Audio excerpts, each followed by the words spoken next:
이번 헌법재판소 탄핵 심판은 대한민국 헌정사에 굉장히 중대한 전환점이 될 것입니다. 내란 철회를 불허하고 대통령 탄핵 심판을 각하해 줄 것을 청구합니다. 설령 계엄이 헌법 또는 법률 위반에 해당한다고 하더라도 민주당의 의회 독재의 심각성을 고려해서 기각 결정을 해주실 것을 요청합니다. 헌법을 짓밟은 자, 헌법의 이름으로 단죄해야 합니다. 대한민국에서 두 번 다시 내란을 꿈꾸지 못하도록 역사의 본보기로 삼아야 합니다.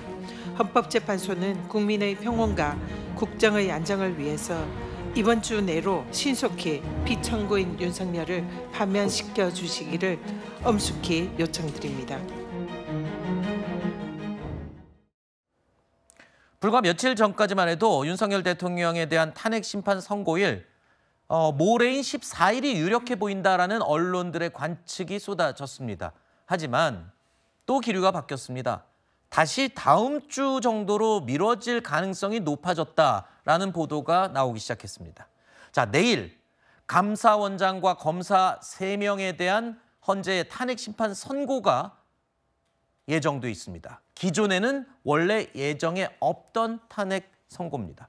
자, 이틀 연속으로 선고를 내린 전례가 없다는 것을 전제로 할 때 이번 주에는 윤 대통령에 대한 탄핵 심판 선고가 없지 않겠냐, 이런 분석이 나오고 있는 겁니다.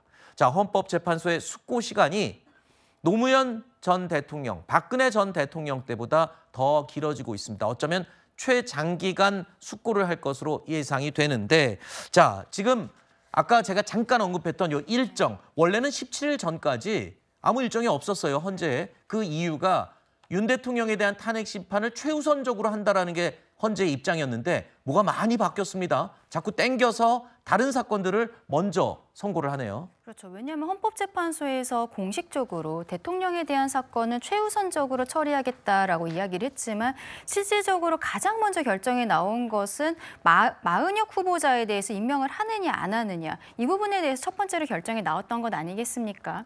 또 3월 17일까지 헌법재판소가 다른 일정을 잡지 않았기 때문에 대통령에게 그동안 전직 대통령들의 예에 따라서 한 2주 정도, 그러니까 이번 주경에는 선고가 나올 것 같다라고 보도들이 있었던 것인데요.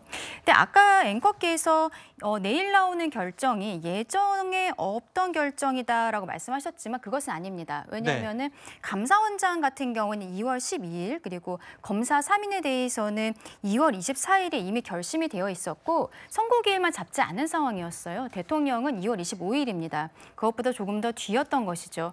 아마도 헌재에서 초반에는 대통령 사건에 대해서 먼저 결정하겠다고 생각을 했기 때문에 공식적으로 브리핑을 했던 것으로 보이는데, 진행 상황들을 봤을 때는 최근에 대통령에 대해서 구속 취소 결정이 나오지 않았습니까? 네. 거기에서 절차적 정당성에 대한 부분들을 정확히 짚은 부분이 있기 때문에 헌재에서 신경이 쓰일 수밖에 없는 것이고, 대통령의 결정보다 그 이전에 관련된 사건들을 먼저 정리를 하려고 하는 것이 아닌가라고 봅니다. 그러면은 내일은 감사원장 그리고 검사 3인에 대한 결정이 나올 것인데, 지금 국무총리 사건 같은 경우에도 지난주쯤 선고되는 것이 아니냐라는 예측이 있었지만 나오지 않고 있고, 또 심지어 지난주에 그 국회 측에서 결심 이후에 어떤 서류 신청을 했던 거를 법원이 받아준 것도 있었거든요. 근데 그게 검찰에서 서류가 오지 않았기 때문에 아마 제 개인적인 생각으로는 다음 주경에 국무총리에 대한 선고를 하고 그 이후에 대통령에 대한 선고를 하게 되지 않을까라고 생각합니다. 이게 만약에 윤 대통령에 대한 구속 취소에 의한 석방, 그러니까 윤 대통령이 관저로 돌아오는 일이 없었다면 예정대로 아마 이번 주에 나오지 않았을까, 이런 분석도 있거든요. 그 구속 취소가 헌재 지금 심사숙고에 영향을 끼쳤다고 보십니까? 저는 뭐 전혀 없다라고 보는 그래요? 것이고요. 예, 그 헌재에서는 계속적으로 동일하고 그 지속적인 메시지를 주었습니다. 신속하게 또 중요한 사건부터 하겠다, 그렇게 하고 있는 거거든요. 그 마은혁 재판관 같은 경우는 사실 탄핵은 아니잖아요. 그러니까 이제 우원식 의장이 고난쟁이 심판을 했기 때문에 이건 탄핵 변론의 순서와 달리 좀 일찍 한 부분이라기보다는 계획대로 한 부분이고, 저는 어제 사실은 이제 박성재 법무부 장관이 이제 다음 주 화요일 날 변론 신청 이제 시작한다고 합니다. 그러면 답은 저는 17일 월요일밖에 없다.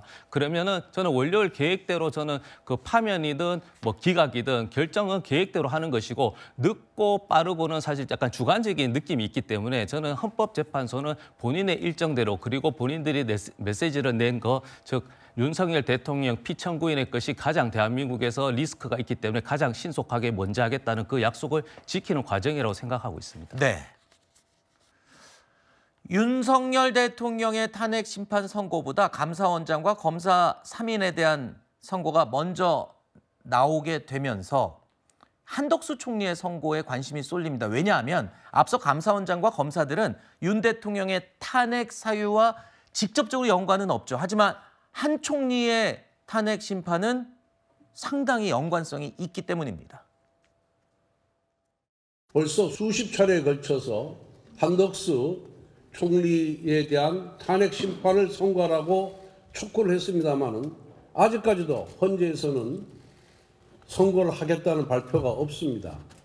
이미 변론을 종결하고 결심을 한 지가 언젠데 시급한 한덕수 총리에 대한 선고를 하지 않는 헌재는 그 이유가 뭔지 좀 공개적으로 당당하게 밝혀주시기 바랍니다.